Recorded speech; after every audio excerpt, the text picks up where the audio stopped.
BPSC TRE 4.0।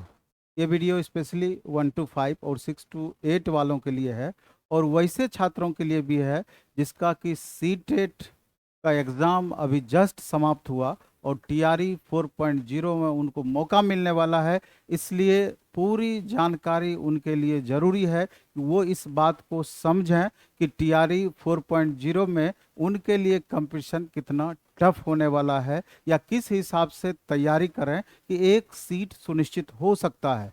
और जो पहले से तैयारी करते आ रहे हैं 1 to 5, 6 to 8, उनको तो ये वीडियो लास्ट तक देखना ही चाहिए, क्योंकि इस वीडियो में हम चर्चा करने वाले हैं एक तो 44,000 वैकेंसी में से आपकी संख्या कितनी मिल रही है। दूसरी चर्चा हम करने वाले हैं कि प्रीवियस टीआरई 1 to 3 में 1 to 5 और 6 to 8 का कट ऑफ क्या रहा है। इसके बाद हम चर्चा करने वाले हैं कि आपकी तैयारी की रणनीति क्या होनी चाहिए, कितना समय आपके पास बचा हुआ है, कैसे क्या आप करेंगे तो बेहतर परफॉर्मेंस लगातार आपका होता चल जाएगा और एक सीट आप अपना सुनिश्चित कर पाएंगे। पहले तो इस बात को समझना है कि जैसा कि अभी आप देख रहे हैं कि 44,000 सीट अभी तक में आपका कंफर्म हुआ है और कहा जा रहा है कि जल्द ही जीएडी के द्वारा बीपीएससी को इसका डिटेल भेजा जाएगा। शिक्षा विभाग जीएडी तक पहुंचा दी है तमाम वैकेंसी का डिटेल। अब देखना है कि कब तक इसका नोटिफिकेशन आता है।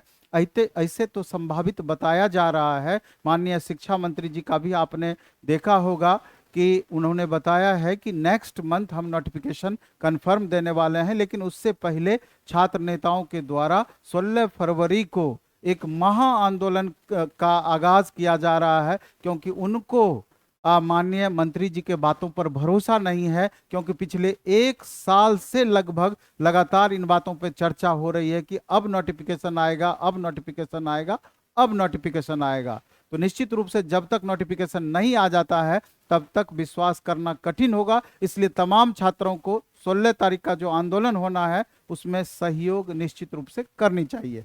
अब हम बातें आते हैं कि पढ़ाई और लड़ाई दोनों साथ साथ चलेगी, लेकिन 1 to 5 और 6 to 8 के बारे में हम डिटेल आते हैं। बाद में हम 9, 10, 11, 12 के लिए भी अन्य वीडियो के माध्यम से चर्चा करेंगे। पहले इसके डिटेल हम जानते हैं कि आखिर इस वीडियो में क्या क्या है, और लास्ट में हम फिर एक बार बैच पर भी चर्चा करेंगे कि तैयारी अगर हमारे माध्यम से आप करेंगे तो किस हिसाब से, लेकिन वो आपके ऊपर निर्भर करता है कि अगर जरूरत है तो, और नहीं तो इस वीडियो को देखना जरूरी है। आप जैसा कि देख रहे हैं कि टीआरई 4.0 में 19,000 वैकेंसी लगभग 1 to 8 का आने वाला है, लेकिन इसमें यह तय नहीं हुआ कि 1 to 5 में कितनी वैकेंसी रहेगी, 6 to 8 में विषयवार कितनी वैकेंसी रहेगी, जो कि एक महत्वपूर्ण है। अभी तो 44,000 वैकेंसी में 19,000 का अलॉटमेंट दिया जा रहा है 1 to 8 के लिए। और एक बात की उत्सुकता निश्चित रूप से आपको रहेगी कि लगभग नंबर ऑफ स्टूडेंट 1 to 8 के लिए कितना रहेंगे, 1 to 5 और 6 to 8 के लिए कितना रह सकते हैं। ओवरऑल 1 to 8 की अगर हम बात करें तो एक बार पहले का डाटा हमको देखना जरूरी होगा कि इससे पहले टीआरई 3 का जो एग्जाम हुआ था उनमें नंबर ऑफ स्टूडेंट कितने थे। उस हिसाब से आप अंदाजा लगा सकते हैं कि इस बार जो सीटेट पास होंगे, इस बार इसमें एडिशनल जुड़ेंगे तो इनकी संख्या ओवरऑल कितनी हो सकती है, तो ओवरऑल का आप अंदाजा लगा सकते हैं। तो मेरे ख्याल से कि इस बार जो 1 to 8 में बैठेंगे 4 लाख से लेकर के 4 लाख से 4.25 लाख तक स्टूडेंट इस एग्जाम में बैठ सकते हैं 1 to 5 और 6 to 8 मिला करके। क्योंकि आप देखेंगे टीआरई 3 के डाटा की बात करें तो 1 to 5 में 1,60,644 स्टूडेंट बैठे थे और 6 to 8 में 2,13,940 स्टूडेंट बैठे थे। दोनों को अगर मिला देते हैं तो लगभग 3,75,000 के करीब स्टूडेंट पहुंचता है, और कम से कम 50,000 स्टूडेंट तो निश्चित रूप से इधर दोनों मिला के आपका बढ़ ही जाएगा मिनिमम। तो 4 से 4.25 लाख का हमने एक दायरा बताया था कि लगभग इतने स्टूडेंट आपका इस बार बैठ सकते हैं, या 4 लाख के अप्रॉक्स आप मान सकते हैं। अगर इस वीडियो में हम आगे आते हैं तो आपको पता चलेगा कि पहले थोड़ा सा हम चर्चा करेंगे टीआरई 3 के बारे में, जिससे कि आपको पूरी तरीके से पता चले कि आगे का रणनीति बनाने में आपको किस हिसाब से मदद मिलने वाला है। तो टीआरई 3 पर हम पहले चर्चा करेंगे और तब जाके हम चर्चा करेंगे कि टीआरई 3 से टीआरई 4 किस तरीके से अलग होना है। तो आप देखेंगे टीआरई 3 में कुल मिलाकर के 1 to 5 में 28,026 वैकेंसी थी, और जिसमें फीमेल कैंडिडेट 12,667 था। टोटल वैकेंसी कितना 1 to 5 में 28,026, और फीमेल कैंडिडेट 12,667, 28,000 में से ही आपका था। तो कुल आवेदन आया था इसमें 1,60,644, और प्रति सीट कंपटीशन कितना था 5.73। एक तरीके से देखा जाए तो कुछ भी कंपटीशन नहीं था अगर दूसरे एग्जाम से अगर आप तुलना करते हैं तो। लेकिन वर्तमान स्थिति क्या है उस पर भी हम चर्चा करेंगे। और उस समय क्या था कि 28,026 वैकेंसी में सामान्य वैकेंसी 1 to 5 में 11,861 था, उर्दू सब्जेक्ट का 3,456 था, और बांग्ला का 42 सीट था। तो आप समझ सकते हैं कि कितनी वैकेंसी हो गई। और इसके आगे इसके कट ऑफ पर अगर हम चर्चा करेंगे तो आप पाएंगे कि टीआरई 3.0 का जो कट ऑफ रहा था सामान्य श्रेणी के लिए 81 कट ऑफ मेल का गया था, फीमेल का 70, कितने में 120 में। आप समझ सकते हैं कि 120 में 81 मेल का गया, 70 फीमेल का। यूआर कैटेगरी में ईडब्ल्यूएस में 74 मेल का गया और 63 आपका फीमेल का गया। ईबीसी में 67 आपका मेल का गया, 56 आपका फीमेल का गया। बीसी में 74 आपका, आप देख रहे हैं ईडब्ल्यूएस और बीसी दोनों का बराबर यहां पर है, और 66 आपका फीमेल का। इसके बाद एससी 39 मिनिमम पर, एसटी 39 मिनिमम पर, क्योंकि इतना आपको जरूरी है लाना पास होने के लिए, तो यही मिनिमम। और इसमें बीसीएल हो गया कि महिलाओं के लिए स्पेशल एक कैटेगरी बनाया गया है, जिसमें बीसी की कैटेगरी की महिलाएं, ईबीसी कैटेगरी की महिलाएं, एससी एसटी कैटेगरी की महिलाएं हैं, उसका कट ऑफ 60 गया है। जबकि आप कैटेगरी बाय कैटेगरी आप देख सकते हैं कि ओवरऑल कितना कट ऑफ बनता है। इसके बाद डिसेबल कैंडिडेट का आप देख रहे हैं ये कट ऑफ है, और फ्रीडम फाइटर के लिए जो मिनिमम तय है 39 कट ऑफ गया। तो इससे पहले टीआरई 2-3 का भी थोड़ा सा देख लेते हैं, तो फिर हम और चर्चा करेंगे तो और बातें आपकी स्पष्ट हो जाएगी।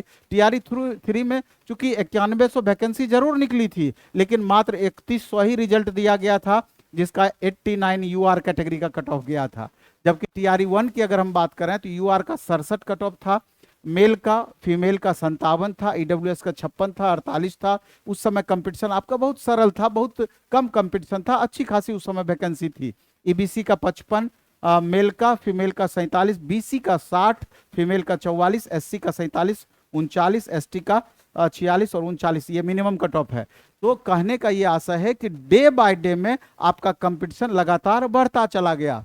और वहीं पर टीआरई 3.0 6 to 8 की अगर हम बात करें, जो इससे पहले हुआ था 6 to 8 में एसएसटी का कट ऑफ आप देख रहे हैं कि 75 एसएसटी का कट ऑफ आपका है, मेल का, और फीमेल का 68 कट ऑफ है। ईडब्ल्यूएस का 71 मेल का है, फीमेल का 64 है। एसएसटी पेपर की बात कर रहे हैं जिसका हिस्ट्री पॉलिटी इकोनॉमी ज्योग्राफी होगा। एससी 57, फिर मेल का फीमेल का 48, एसटी 53, फीमेल का 53, ईबीसी का 68, फीमेल का 59, बीसी का 73, फीमेल का 63, बीसीएल का 61।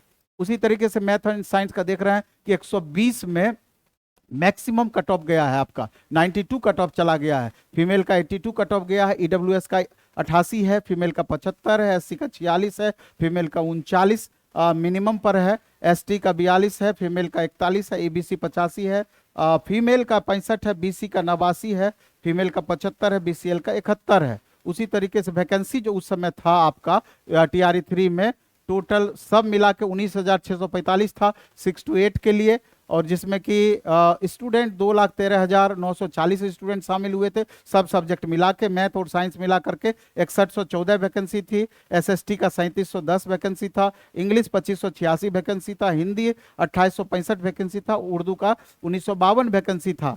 तो ये आपका वैकेंसी का रेशियो रहा है। लेकिन लेकिन लेकिन लेकिन इसमें बहुत सारी और भी बातें हैं, उस पर हम चर्चा करेंगे, तब जाकर के हम बैच पर आएंगे। पहले बैच के बारे में ही थोड़ा चर्चा कर लेते हैं, फिर और डिटेल बताएंगे। बैच हमारा जो आपका स्पेशल टीआरई 4 के लिए अभी नया लेटेस्ट बैच आया हुआ है, प्लेटफॉर्म बाय नवीन कुमार सिंह ऐप आपको डाउनलोड करना पड़ेगा। ऑनलाइन मोड में बैच मसाल बैच के नाम से आपको मिलेगा, जिसका कि 499 रुपये में पूरा 1 to 5 का सिलेबस आपका फॉलो किया जाएगा। और दूसरा विजेता बैच है जो कि 6 to 8 के लिए है, अलग अलग विषयवार 999 रुपया इसका फी है। ऑफलाइन 12 फरवरी से नया बैच ऑफलाइन पटना के बाजार समिति और इसके बाद भिकना पहाड़ी दोनों जगह पर हमारा स्टार्ट होना है। तो हम ये कहना आपको चाह रहे थे कि पिछले बार से अलग क्या, तो पिछले बार से अलग ये है कि वैकेंसी में अंतर हुआ है। ये बड़ा अंतर है, बड़ी बात है, क्योंकि पिछली बार अगर हम बात करें 1 to 5, 6 to 8 मिला करके, तो आपको मालूम है कि 28,000 समथिंग वैकेंसी, आपका 28,026 वैकेंसी 1 to 5 में सिर्फ था। और 6 to 8 की अगर हम बात करें तो आप देखेंगे कि 6 to 8 का टोटल वैकेंसी आपका 19,645 था। तो यानी कि साढ़े 19,000 और 28,000 आप देख लीजिए कि 19,645 और 28,000 दोनों मिला के 20,000 के अप्रॉक्स मानिए, लगभग 47 से 48,000 वैकेंसी उस बार थी दोनों मिलाकर। इस बार 19,000 ही आपका वैकेंसी है और कुल मिलाकर के आप देख लीजिए लगभग 2.25 गुना से ज्यादा, 2.5 गुना से ज्यादा पिछली बार वैकेंसी था। लेकिन नंबर ऑफ स्टूडेंट की बात करें तो स्टूडेंट आपका बढ़ गया और वैकेंसी आपका आधा से भी कम हो गया पिछली बार की बनिस्पत। पॉजिटिव आपका यह है पिछली बार की बनिस्पत, उस बार आपका डोमिसाइल लागू नहीं था, इस बार आपका डोमिसाइल लागू है। और आपको भी पता है कि प्राइमरी सेक्शन में 50% स्पेशल महिलाओं का रिजर्वेशन है, तो इसलिए महिलाओं का कट ऑफ तो प्रभावित होना है, डोमिसाइल को लेकर के भी प्रभावित होना है। तो अदर स्टेट का कट ऑफ स्वाभाविक तौर पर और भी ज्यादा जाना है अब, क्योंकि अदर स्टेट को यूआर में ही काउंट किया जाएगा, उनको रिजर्वेशन का लाभ नहीं मिलना है, चाहे विकलांग कैटेगरी का कैंडिडेट हो या किसी भी कैटेगरी का अदर स्टेट के बच्चे हों। लेकिन ये बड़ा अंतर आपका है डोमिसाइल को लेकर के।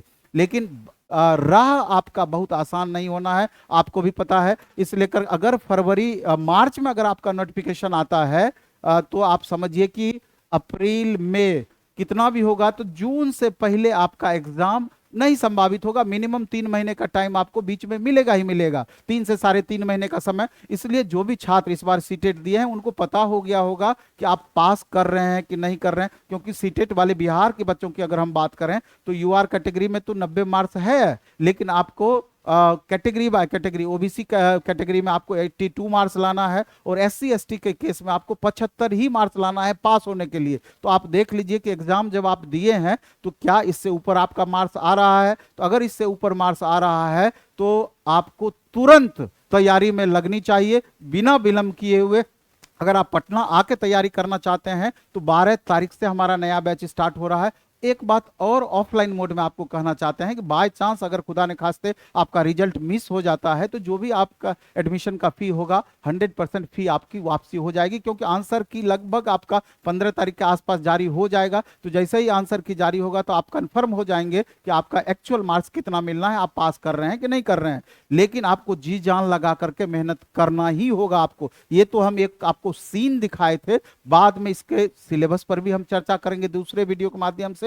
और इंडिविजुअल 1 to 5 का अलग, 6 to 8 में विषयवार आपका सिलेबस, नंबर ऑफ क्वेश्चंस, किस हिसाब से आपको तैयारी करनी चाहिए। जस्ट 1 से 2 दिन के अंदर में आपका अलग अलग विषयवार वीडियो भी हम बनाना स्टार्ट करेंगे। लेकिन आप ये समझ लीजिए, मान लीजिए राह बहुत आसान नहीं होना है, इसलिए जम के मेहनत करिए, जी जान लगा करके मेहनत कीजिए। किसी भी सूरत में एक सीट पक्का करना है तो आपको उस हिसाब से मेहनत करना ही होगा। दूसरी बात कि जो छात्र ऑलरेडी तैयारी कर रहे हैं, अब आपको तैयार होना चाहिए कि हमारा ऑफलाइन मोड में सुबह 7 से 9 और शाम में 4 से 6 लगातार टेस्ट प्रारंभ है। और ऑनलाइन में प्लेटफॉर्म बाय नवीन कुमार सिंह ऐप पर सारा टेस्ट उपलब्ध है। प्लेटफॉर्म ऑनलाइन टेस्ट ऐप पर भी सैटरडे संडे का फुल सिलेबस का टेस्ट प्रारंभ है। तो इसलिए अब अपने रूम से आप निकलिए और भीड़ में आइए, तब जाके पता चलेगा कि एक्चुअल में कंपटीशन क्या है। क्योंकि जब तक आप तुलनात्मक रूप से इतने बच्चों के बीच खुद को जज नहीं करेंगे तब तक कहना मुश्किल हो जाएगा कि रिजल्ट की में आपकी उपस्थिति या आपकी स्थिति वहां पर क्या रहनी है, क्या आपका एक सीट कंफर्म होगा अथवा नहीं होगा। इसलिए बिना देर किए हुए जम के लगिए, मेहनत कीजिए, क्योंकि एनसीईआरटी बेस्ड सारी पढ़ाई होती है तो आपको पढ़ना ही पड़ेगा, मेहनत करना ही पड़ेगा। सफलता के लिए यही अंतिम विकल्प है। धन्यवाद।